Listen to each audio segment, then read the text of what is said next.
Hello my dear lovely students. तो कैसे हो आप लोग? आई होप कि आप सभी बहुत अच्छे होंगे और अपनी तैयारी भी बहुत ही शानदार तरीके से कर रहे होंगे। आपकी तैयारी को और भी ज्यादा बेहतरीन बनाने के लिए आज मैं आपके लिए लेकर आया हूं 12th इंग्लिश का एक मोस्ट इंपॉर्टेंट क्लास। बहुत सारे स्टूडेंट हमारे कमेंट कर रहे थे, सर इंग्लिश में कोई ऐसा टॉपिक बताइए जो फिक्स होता है। तो एक इंग्लिश में ऐसा टॉपिक है भैया जो एकदम फिक्स होता है, वो है सेंट्रल आइडिया। सेंट्रल आइडिया आपके पोएट्री के चैप्टर का सेंट्रल आइडिया पूछा जाता है और यही इंग्लिश में एक ऐसा टॉपिक है जो एकदम फिक्स होता है। हां भैया यही आएगा। तो आज के इस वीडियो में मैं आपको क्लास 12 इंग्लिश 2025 के लिए 3 सबसे महत्वपूर्ण सेंट्रल आइडिया को बताऊंगा। यही तीनों सेंट्रल आइडिया लगातार 7-8 साल से पूछे जा रहे हैं और इस बार भी यही आएंगे। तो आपसे गुजारिश यही रहेगी कि वीडियो को लास्ट तक ध्यान से देखना, क्योंकि आज हम सेंट्रल आइडिया का खात्मा करेंगे। बैठे बैठे क्या करें, करना है कुछ काम। 4 नंबर आज हम कंप्लीट कर लेंगे, क्योंकि ये जो टॉपिक है ये बोर्ड एग्जाम में 4 नंबर का आता है। तो आज हम 4 नंबर कंप्लीट करेंगे। 3 सेंट्रल आइडिया सबसे ज्यादा इंपॉर्टेंट है, तीनों को हम पढ़ेंगे। सबसे पहला central idea my mother eight 66, दूसरा है कीपिंग क्वाइट और तीसरा है ए थिंक ऑफ ब्यूटी। ये तीनों सेंट्रल आइडिया बहुत इंपॉर्टेंट है। चलिए स्टार्ट करते हैं, टाइम वेस्ट नहीं करेंगे। सबसे पहला central idea, first one is, देखो कौन सा सेंट्रल आइडिया है। इनका नाम है माई मदर एट 66, मेरी 66 साल की मां। मतलब 66 साल की मां हो चुकी है कमला दास जी की, तो वो जो है अपनी 66 साल की मां जी के बारे में कुछ कहती हैं। इस कविता में हमें क्या बताया गया है कि भैया उम्र का बढ़ना एक प्राकृतिक प्रक्रिया है। हम सभी को पता है, अगर हम आज 21 के हैं तो कुछ दिन बाद हमें 30-35 होना है। अगर आप 17-18 के हैं तो कुछ दिन बाद आप भी 20-25 या 30 होंगे। ठीक है, मतलब उम्र लगातार बढ़ती रहेगी। और अभी तो हम लोग यंग हैं, धीरे धीरे करके बुढ़े हो जाएंगे, डंडे लेकर चलेंगे। ठीक है, तो वही चीज है कि उम्र का बढ़ना एक प्राकृतिक प्रक्रिया है। इसमें जो है अपनों से और अपनों से बिछड़ने का जो दर्द होता है उसको बताया गया है। जैसे एक माता पिता जो है अपने संतान को अपने पास ना होने पर जो अनुभव करती हैं, एक बेटी जो है जो अपने माता जी को छोड़ने पर अनुभव करती है, जब वो अपने ससुराल जाती है, ठीक है, तब वो जो अनुभव करती है, उसी को इस कविता में बताया गया है। तो माई मदर एट 66, मेरी 66 साल की मां। आपको करना क्या है, पहले ये हेडिंग डालना है, फिर प्यारा सा हेडिंग डालना है सेंट्रल आइडिया। सेंट्रल आइडिया होता क्या है, जैसे ये जो चैप्टर है ना, इसका केंद्र बिंदु क्या है, आखिर इस चैप्टर में क्या कहा गया है, उसी को 6-7 या 8 लाइन में लिखना होता है। ठीक, जैसे मैंने यहां पे लिखा है। अभी हम हिंदी मीनिंग के साथ एक एक को पढ़ेंगे, इसके बाद 2 सेंट्रल आइडिया और हैं, उसको भी हम डिस्कस करेंगे। चलो देखो क्या कहा गया है। 2, यद्यपि एगेइंग, एगेइंग का मतलब होता है उम्र का बढ़ना या बुढ़ापा। ठीक है, इज है ये नेचुरल प्रोसेस, एक प्राकृतिक प्रक्रिया। यद्यपि उम्र का बढ़ना एक प्राकृतिक प्रक्रिया है। उम्र सबकी बढ़ती रहेगी, जिंदगी आगे चलती रहेगी।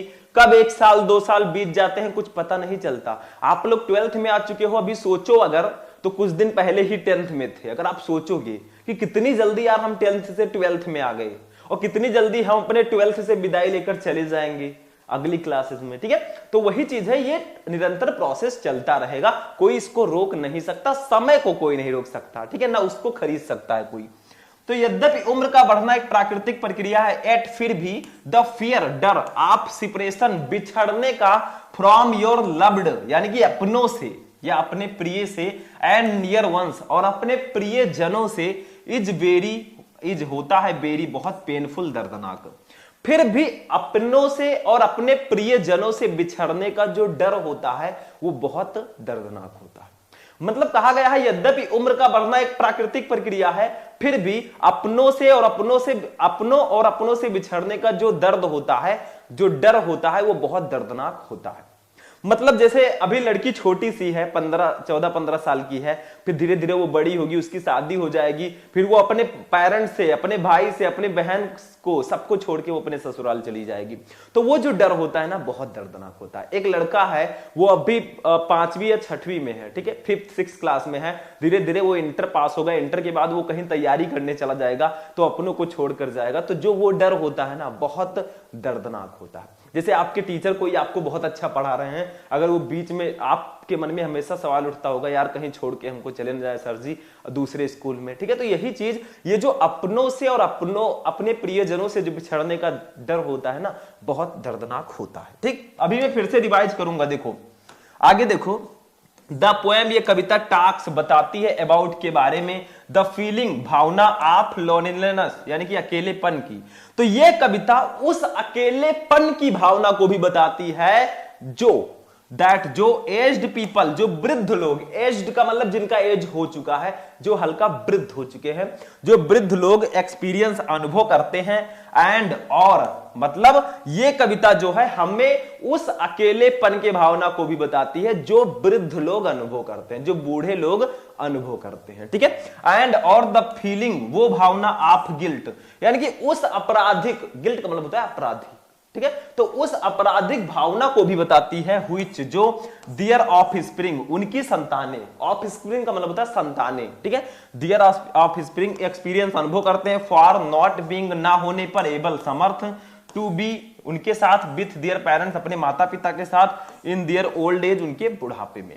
मतलब यहां पे कहा जा रहा है, ध्यान देना थोड़ा सा, the poem talks about the feeling of loneliness, यानी कि ये कविता उस अकेलेपन की भावना को भी बताती है, दैट जो एज्ड पीपल एक्सपीरियंस, जो वृद्ध लोग अनुभव करते हैं। और इतना ही नहीं, एंड और द फीलिंग ऑफ गिल्ट, और उस आपराधिक भावना को भी हमें बताती है, व्हिच, जो दियर ऑफ स्प्रिंग, उनकी संतानें एक्सपीरियंस, अनुभव करती हैं, for not being able to be with their parent in their old age, यानी कि जो उनकी संतानें अपने माता पिता के वृद्ध अवस्था पर अपने माता पिता के साथ ना होने पर अनुभव करती हैं।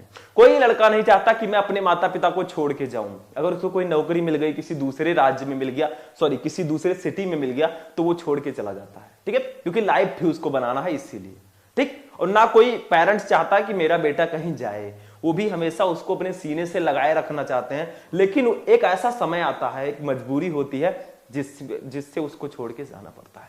तो वही कहा गया है कि यह कविता उस अकेलेपन की भावना को बताती है जो वृद्ध लोग अनुभव करते हैं, और उस आपराधिक भावना को भी बताती है जो उनकी संतानें अपने माता पिता के साथ उनकी वृद्धावस्था में ना, उनके साथ ना होने पर अनुभव करती हैं। आगे देखो मेरे भाई, नेक्स्ट देखो, द पोएम, ये कविता आल्सो एक्सप्लोर, ये वर्णन करती है, द फीलिंग, उस भावना को, ऑफ मेलनचोली, मेलनचोली का मतलब होता है उदासी, एंड पेन, और दर्द की, दैट, जो ये डॉटर, एक लड़की एक्सपीरियंस, अनुभव करती है, व्हाइल, जब लीविंग हर मदर, वो अपने माता जी को छोड़कर जाती है, ऑल बाई हरसेल्फ एट ये राइप ओल्ड एज, यानी कि उनके बुढ़ापे में।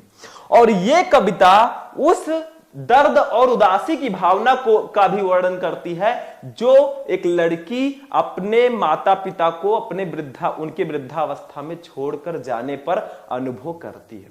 एक लड़की जो है, जिसकी शादी हो चुकी है, अपने ससुराल वो जा रही है, वो जो भावना, उसके अंदर जो फीलिंग होती है ना, उसकी भावना को भी इस कविता में बताया गया कि वो कैसा अनुभव करती है अपने माता पिता को उनकी वृद्धावस्था में छोड़कर जाने पर। क्योंकि उसको ऐसा लगता है कि जब हमारे माता पिता जी यंग थे, मैं छोटी बच्ची थी, तब हम इनके साथ थे, और आज जब ये वृद्ध हो चुके हैं, जब इनको मेरी सबसे ज्यादा जरूरत है, तब हम इनको छोड़ के जा रहे हैं।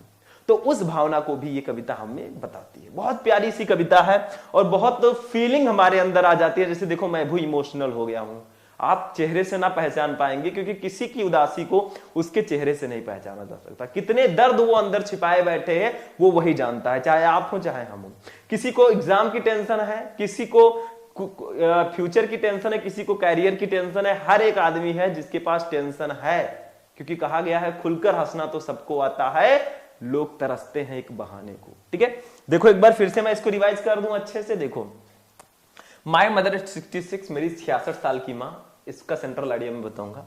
दो ageing is a natural process, यद्यपि उम्र का बढ़ना एक प्राकृतिक प्रक्रिया है। Yet the fear of separation from your loved and near ones is very painful, फिर भी अपनों और अपनों प्रियजनों से बिछड़ने का जो डर होता है बहुत दर्दनाक होता है। ठीक है, the poem talks about the feeling of loneliness that aged people experience, ये कविता हमें उस अकेलेपन की भावना को बताती है जो वृद्ध लोग अनुभव करते हैं। And the feeling of guilt, और उस अपराधिक भावना को भी बताती है which their offspring experience for not being able to be with their parents in their old age, जो उनकी संतानें अपने माता पिता के वृद्धावस्था पर उनके साथ ना होने पर अनुभव करती हैं, उस भावना को भी ये कविता हमें बताती है।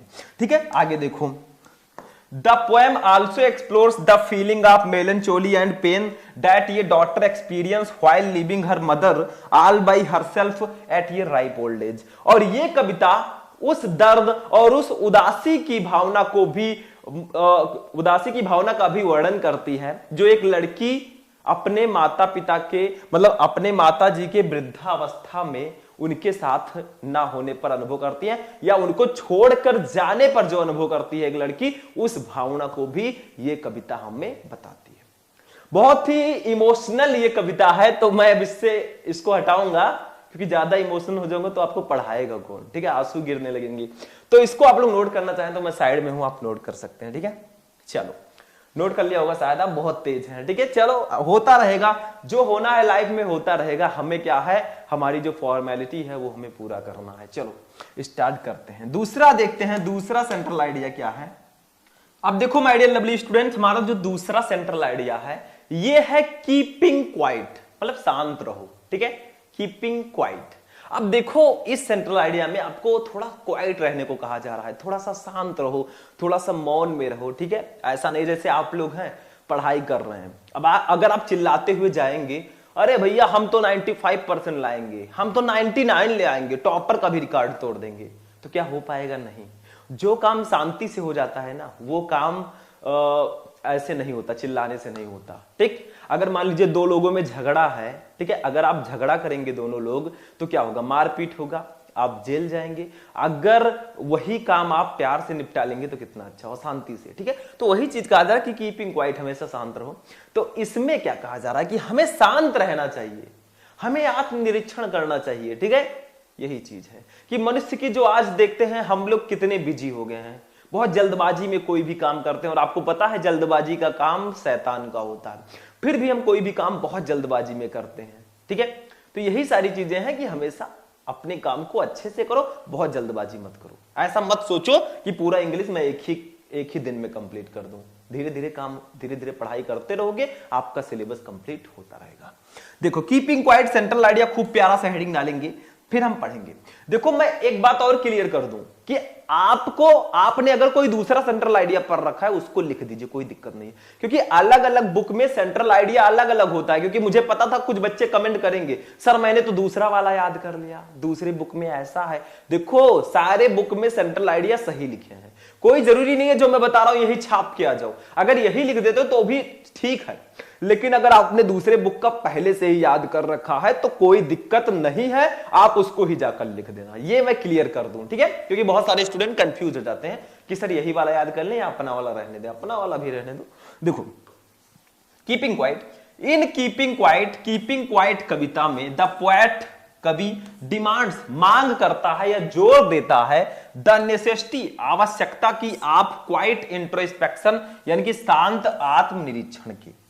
तो कीपिंग क्वाइट कविता में जो कवि है वो शांत आत्मनिरीक्षण की मांग करता है कि हमेशा आप शांति बनाए रखें, शांत आत्मनिरीक्षण की वो मांग करता है। मैन्स एक्शन, मनुष्य की हरकतें या मनुष्य का जो काम है, ठीक है, हिज रस, उसकी जल्दबाजी, एंड हरी, और उसकी हड़बड़ी और जल्दबाजी, हैव ऑलरेडी, उसने पहले से ही कॉज्ड, पैदा कर दिया या कारण बन गई है, मच चाओज, बहुत ज्यादा अराजकता का, एंड ट्रबल, और परेशानी का, इन द वर्ल्ड, संसार में। तो मनुष्य की हरकतें, उसकी हड़बड़ी और उसकी जल्दबाजी ने दुनिया में पहले से ही अराजकता और परेशानी पैदा कर दी है। मतलब हमारी जो है, जो हड़बड़ी है, जो हमारी हरकतें हैं और हमारी जो जल्दबाजी है, उसने पहले से ही दुनिया में परेशानी पैदा कर दी है। क्योंकि जल्दबाजी किसी भी काम में नहीं करना चाहिए, हमेशा शांति बनाकर रखना चाहिए, यही चीज है। ठीक है, समझाना यही चाह रहा है। नाउ अब इट इज द टाइम, वो समय आ गया है, व्हेन जब ही शुड टेक ये पॉज, ही शुड उसे लेना चाहिए, ही शुड टेक उसे लेना चाहिए ये पॉज, एक विराम, या फिर उसे रुकना चाहिए। तो अब वो समय आ चुका है कि उसको रुकना चाहिए। ठीक है, इतना ज्यादा हड़बड़ी नहीं करना चाहिए, इतनी जल्दबाजी में नहीं रहना चाहिए, उसको रुकना चाहिए, थोड़ा शांत होना चाहिए, थोड़ा शांति से काम करो। ठीक है, आगे देखो, ही शुड डू, उसे करना चाहिए सेल्फ इंट्रोस्पेक्शन, यानी कि आत्मनिरीक्षण। तो उसको आत्मनिरीक्षण करना चाहिए खुद का। ठीक है, आत्मनिरीक्षण करेगा वो थोड़ा शांत रहेगा। जैसे अगर आपको शांत रहना है, अपने दिमाग को शांत रखना है ताकि वो इधर उधर ना भटके, तो सुबह उठकर आप 3, 4 या 5 बजे मेडिटेशन करना चाहिए। मेडिटेशन करने से आपका दिमाग स्वस्थ रहेगा। अगर आप लोग थोड़ा थोड़ा रनिंग करते हैं, थोड़ा वॉकिंग करते हैं, या एक्सरसाइज करते हैं, या योगा करते हैं, तो आपका शरीर फिट रहेगा। क्योंकि कहा गया है ना कि स्वस्थ शरीर में ही स्वस्थ मस्तिष्क का विकास होता है। तो आपका जब तक शरीर स्वस्थ नहीं रहेगा ना, आप कभी भी, आपका मस्तिष्क स्वस्थ नहीं रह पाएगा। तो अगर आप, बहुत सारे स्टूडेंट कहते हैं सर मैं याद करता हूं, मुझे याद नहीं होता, बहुत जल्दी भूल जाते हैं। क्यों भूल जाते हैं? क्योंकि आपका माइंड अपसेट है, वो स्वस्थ नहीं है, वो शांत नहीं है। ठीक है, वो स्थिर नहीं है, वो इधर उधर घूम रहा है, तमाम सारी चीजों को वो रखे हुए, कुछ मूवीज की क्लिप को रखे हुए, इसमें अजय देवगन थे, उसमें अक्षय कुमार थे। ठीक है तो वही सारी चीजें हैं, स्थिर नहीं है, इसीलिए आपको कुछ याद नहीं रहता। क्योंकि इतने कूड़े कचड़े आपके दिमाग में भर दिए गए हैं ना फोन के द्वारा, रील स्क्रॉल करते करते, कि अब कुछ याद नहीं होगा। सबकी याददाश्त कम होती जा रही है। क्यों? क्योंकि फोन चलाते चलाते उसने बहुत सारी मेमोरी को अपने इसमें भर दिया। यही चीज है कि याद नहीं होता किसी को। अगर फोन कम यूज करोगे, सिर्फ पढ़ने के लिए यूज करोगे ना, देखना बहुत जल्दी याद होगा। सुबह उठो, हेल्दी रहो, यही सारी चीजें। ठीक, तो उसे आत्मनिरीक्षण करना। Stillness, Shanti does not mean, इसका मतलब नहीं है टोटल इनएक्टिविटी, यानी कि पूर्ण निष्क्रियता। तो शांति का मतलब पूर्ण निष्क्रियता नहीं है। ऐसा मत समझो जो बच्चा आपके क्लास में शांत है वो निष्क्रिय है, वो किसी काम का नहीं है, वो कुछ नहीं कर पाएगा एग्जाम में, वो क्या नंबर लाएगा, ऐसा मत सोचो।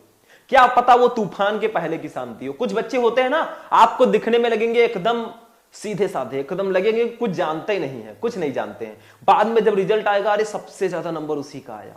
मतलब कहा जा रहा है कि stillness does not mean total inactivity, मतलब शांति का मतलब पूर्ण निष्क्रियता नहीं है। ऐसा मत समझो जो शांत है वो निष्क्रिय है, किसी काम का नहीं है। वो बहुत आगे जा सकता है, क्योंकि वो उसके अंदर पता नहीं कौन कौन सी चीजें चल रही है। ठीक है, जो आप पढ़ने की सोच रहे हैं उसने पहले से ही पढ़ रखा है, इसीलिए वो शांत है। तो जो शांत है उसको कभी कमजोर मत समझना मेरे दोस्त। ठीक है, आगे देखो, स्टिलनेस, शांति एंड साइलेंस, और साइलेंस का मतलब भी होता है मौन, आप कह सकते हैं शांति। ठीक है, शांति और मौन विल हेल्प, सहायता करते हैं मैन, मनुष्यों की, इन क्रिएटिंग, उत्पन्न करने में, ए फीलिंग, एक भावना, आप म्यूचुअल अंडरस्टैंडिंग, यानी कि आपसी समझ की, अमॉन्ग ह्यूमन बीइंग, यानी कि मनुष्यों के बीच। तो जो शांति और मौन है वो मनुष्यों में, मनुष्यों के बीच आपसी समझ की भावना को पैदा करने में मदद करते हैं। मतलब कहा जा रहा है stillness and silence will help man. Stillness यानी कि शांति और मौन जो है वो मनुष्यों की सहायता करते हैं in creating a feeling of mutual understanding, यानी कि आपसी समझ की भावना को पैदा करने में, अमॉन्ग ह्यूमन बीइंग यानी कि मनुष्यों में। ठीक है, जुकाम है भैया, थोड़ा डिस्टर्ब होना तो आप लोग एडजस्ट कर लेना। ठीक है, यानी कि शांति और मौन मनुष्यों में, मनुष्यों के बीच आपसी समझ की भावना पैदा करने में हमारी मदद करते हैं। तो एक बार मैं फिर से रिवाइज करना चाहूंगा, अर्ज करना चाहूंगा, इरशाद बोलिएगा। देखो, इन कीपिंग क्वाइट कविता में द पोएट डिमांड्स, कवि मांग करता है, the necessity of quite introspection, यानी कि आत्मनिरीक्षण की आवश्यकता की। तो कीपिंग क्वाइट कविता में कवि आत्मनिरीक्षण की आवश्यकता पर जोर देता है या आत्मनिरीक्षण की आवश्यकता की मांग करता है। Man section, his rush and Hari have already cause much chaos and trouble in the world. यानी कि मनुष्य की हरकतें, उसकी जल्दबाजी और उसकी हड़बड़ी ने दुनिया में पहले से ही अराजकता और परेशानी पैदा कर दी है। चाओस का मतलब अराजकता, ट्रबल का मतलब परेशानी। ठीक है, आगे देखो। Now it is the time when he should take a pause। अब वो समय आ चुका है जब उसको रुकना चाहिए थोड़ी देर। ठीक है, he should do self introspection, उसे आत्म निरीक्षण करना चाहिए। stillness does not mean total inactivity, मतलब शांति का मतलब पूर्ण निष्क्रियता नहीं है। ऐसा मत समझो बंदा शांत है तो वो निष्क्रिय है, नहीं बाबा। देखो stillness and silence will help man in creating a feeling of mutual understanding among human being। यानी कि शांति और मौन मनुष्यों में, मनुष्यों के बीच आपसी समझ की भावना पैदा करने में हमारी मदद करते हैं। बस हो गया, समझ में आ गया। इतने इजी तरीके से मैं बता रहा हूं, अगर आप समझ में नहीं आया, ये हिंदी नहीं है कि गद्यांश है और जीवन पर से रट लोगे। थोड़ा मीनिंग निकालना आना चाहिए, रट तो लोगे, रटने से कुछ नहीं होता। थोड़ा पढ़ाई, क्योंकि वो बहुत जल्दी भूल जाओगे। समझो किसी चीज को, सुबह उठकर पढ़ो, जल्दी याद होगा। चलो इसको मैं, आप लोग पहले स्क्रीनशॉट लीजिए इसका। चलो इसको मैं हटा रहा हूं। अपना तीसरा सेंट्रल आइडिया देखते हैं जो बहुत ज्यादा इंपॉर्टेंट है। आज हमने प्रण ले लिया है कि 4 नंबर आपका कंप्लीट कराएंगे। आप भी प्रण ले लीजिए कि वीडियो को लाइक कर दीजिए, चैनल को सब्सक्राइब कर लीजिए, बस। और हमको क्या चाहिए जिंदगी के लिए। चलो आगे बढ़ते हैं। नेक्स्ट सेंट्रल आइडिया देखते हैं क्या है। अब देखिए मेरे प्यारे स्टूडेंट, हमारा जो नेक्स्ट सेंट्रल आइडिया है ये है ए थिंग ऑफ ब्यूटी, सुंदरता की एक चीज। मतलब इसका सेंट्रल आइडिया क्या होगा। देखो कोई भी सुंदर चीज होती है, अगर हम उसको देख लें तो वो हमारे दिमाग में नाचती रहती है। हम सुंदर चीजों को देखकर सभी लोग आकर्षित होते हैं। ठीक है, क्योंकि सुंदरता को देखकर सब आकर्षित होते हैं। भले ही जो सुंदरता होती है ज्यादा समय के लिए नहीं होती है। कोई व्यक्ति बहुत सुंदर है लेकिन समय आते आते उसको वृद्ध होना है और धीरे धीरे वो बुढ़ा हो जाएगा।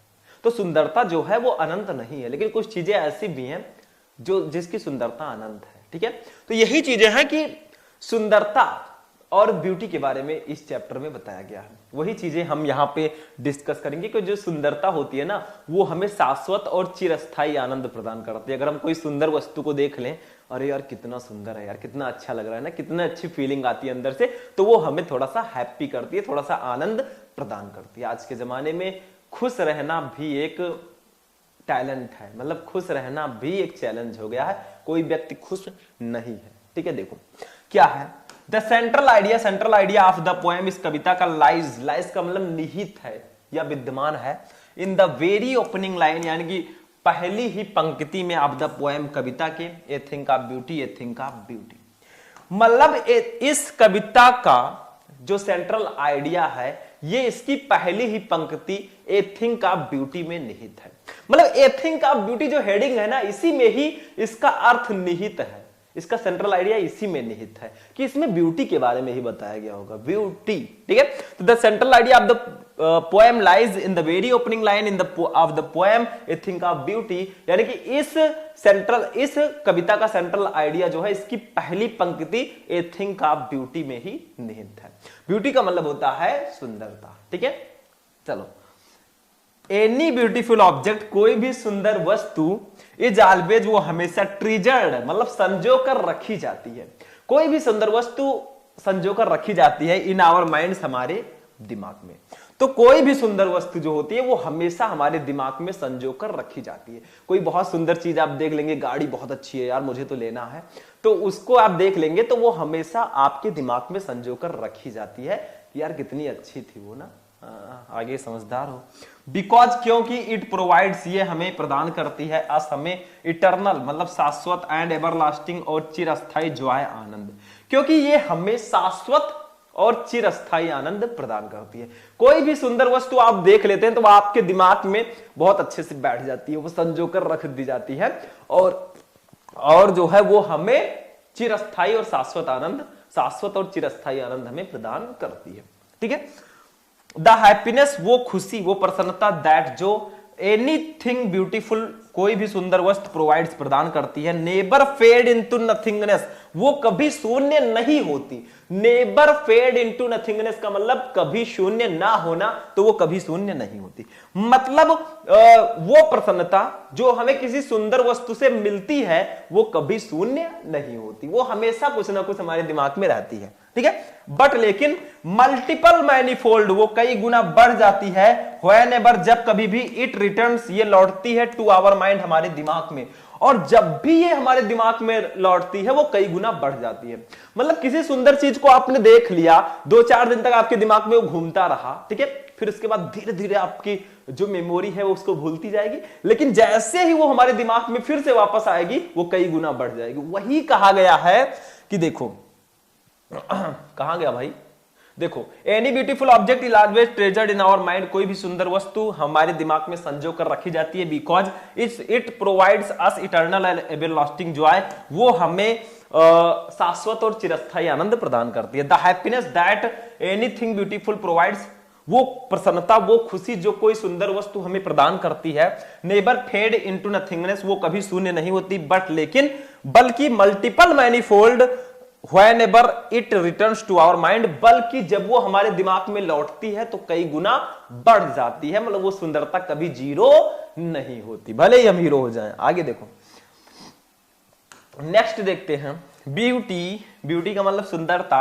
इन व्हाट एवर फॉर्म इट में बी फाउंड, वो किसी भी रूप में पाई जाए, इन व्हाट एवर फॉर्म, वो किसी भी रूप में, इट में बी फाउंड, वो पाई जाए। तो सुंदरता किसी भी रूप में पाई जाए, चाहे वो कोई लड़की हो, चाहे कोई लड़का हो, चाहे कोई गाड़ी हो, चाहे ये हमारा नेचुरल पर्यावरण हो, चाहे कुछ भी हो, ठीक है, वो किसी भी रूप में पाई जाए, क्या होता है, इज एन इटर्नल जॉय, वो एक शाश्वत आनंद है, टू ह्यूमंस, मनुष्यों के लिए।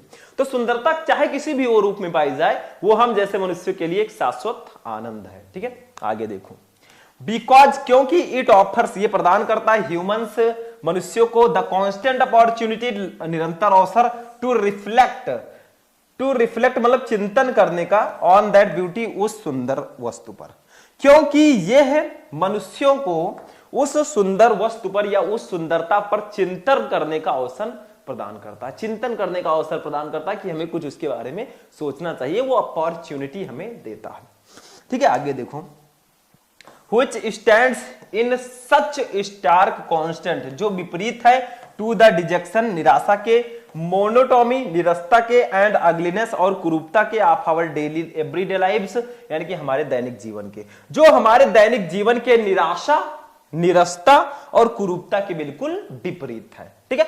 बस ये वाला सेंट्रल आइडिया हो गया। एक बार फिर से हम लोग इसको डिस्कस करेंगे, प्यारा सा सेंट्रल आइडिया है, ब्यूटी के बारे में इसमें बताया गया है।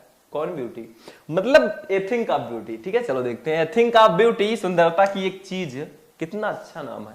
सेंट्रल आइडिया हम देखते हैं, the central idea of the poem lies in the very opening line of the poem A thing of beauty, यानी कि इस पोएम का सेंट्रल आइडिया इसकी पहली ही पंक्ति ए थिंक ऑफ ब्यूटी में निहित है। उसी वर्ड को सुनने से ही हमें पता चल जाता है इस पोएम में कहा क्या गया होगा, एक आइडिया लग जाता है। Any beautiful object is always treasured in our mind, कोई भी सुंदर वस्तु हमेशा हमारे दिमाग में संजो कर रखी जाती है, बिकॉज, क्योंकि it provides us eternal and everlasting Joy, वो हमें शाश्वत और चिरस्थायी आनंद प्रदान करती है, इसीलिए हम संजोकर अपने दिल और दिमाग में उसको रखते हैं। आगे देखो, the happiness that anything beautiful provides, वो खुशी, वो प्रसन्नता जो कोई सुंदर वस्तु हमें प्रदान करती है, नेवर फेड इनटू नथिंगनेस, वो कभी शून्य नहीं होती, but multiple manifold whenever it returns to our mind, जबकि वो जब भी हमारे दिमाग में लौटती है वो कई गुना बढ़ जाती है, कई गुना बढ़ जाती है। आगे देखो, beauty in whatever form it may be found, सुंदरता चाहे वो किसी भी रूप में पाई जाए, is an eternal joy to humans, वो हम मनुष्यों के लिए एक शाश्वत आनंद है, ठीक है। बिकॉज, क्योंकि it offers humans the constant opportunity to reflect on that beauty, क्योंकि वो मनुष्यों को उस सुंदरता पर चिंतन करने का अवसर प्रदान करती है, which stands in such stark contrast to the dejection, monotony and ugliness of our everyday lives, जो हमारे दैनिक जीवन के डिजेक्शन, निराशा, मोनोटोनी यानी कि निरस्ता, एंड अगलीनेस और कुरूपता के बिल्कुल विपरीत है, क्योंकि हमारे जीवन में डिजेक्शन भी होती है, निराशा भी होती है, ठीक है। मोनोटोनी मतलब नीरसता होती है। अगलीनेस कुरूपता, जो सुंदर ना हो उसको अगली बोलते हैं, ठीक है। तो ये सब जो सुंदरता जो है इसके बिल्कुल विपरीत है, ठीक, इन सबके विपरीत है। तो यही चीज है a thing of beauty central idea. बहुत प्यारा सा सेंट्रल आइडिया था। तो सबसे पहले हम कुछ इमोशनल हुए, माय मदर एट 66 में थोड़ा इमोशन हमारे अंदर आया। फिर हमने कीपिंग क्वाइट पढ़ा कि हमें शांत रहना चाहिए, थोड़ा सा हमें ज्ञान मिला। फिर हमने पढ़ा ए थिंक ऑफ ब्यूटी, बहुत प्यारी सी कविता है, मतलब सुंदरता की एक चीज की सुंदर वस्तुओं को देखकर सब आकर्षित होते हैं, जैसे आपके गुरुजी हो गए, ठीक है। तो आज का क्लास भैया यहीं पर फिनिश होगा। हमने आज जाना क्लास 12 इंग्लिश के 3 सबसे महत्वपूर्ण सेंट्रल आइडिया को, टॉप 3 सेंट्रल आइडिया जो आपके बोर्ड एग्जाम में इस बार आएंगे। तो इन तीनों को पढ़ लेना, 4 नंबर ले जाना। एग्जामिनर कभी कहेगा, कहना पड़ेगा कि बेटा ले 4 में 4 और लगा दे 4 में चांद, ठीक है। 4 में 4 आपको वो देगा। तो ऐसे ही सपोर्ट बनाए रखो, आपके सपोर्ट की जरूरत है। हम ऐसे ही क्लासेस आपके लिए लाते रहेंगे, एंजॉय करते रहेंगे, क्योंकि पढ़ाई अगर करना है बहुत सीरियस होके करोगे कभी नहीं सक्सेस होगी। थोड़ा सा एंजॉय के साथ, एंटरटेनमेंट के साथ हम पढ़ेंगे और फिर से दूसरे क्लास में मिलेंगे। चलिए फिर मिलते हैं नेक्स्ट वीडियो में नेक्स्ट टॉपिक के साथ। तब तक के लिए बाय बाय।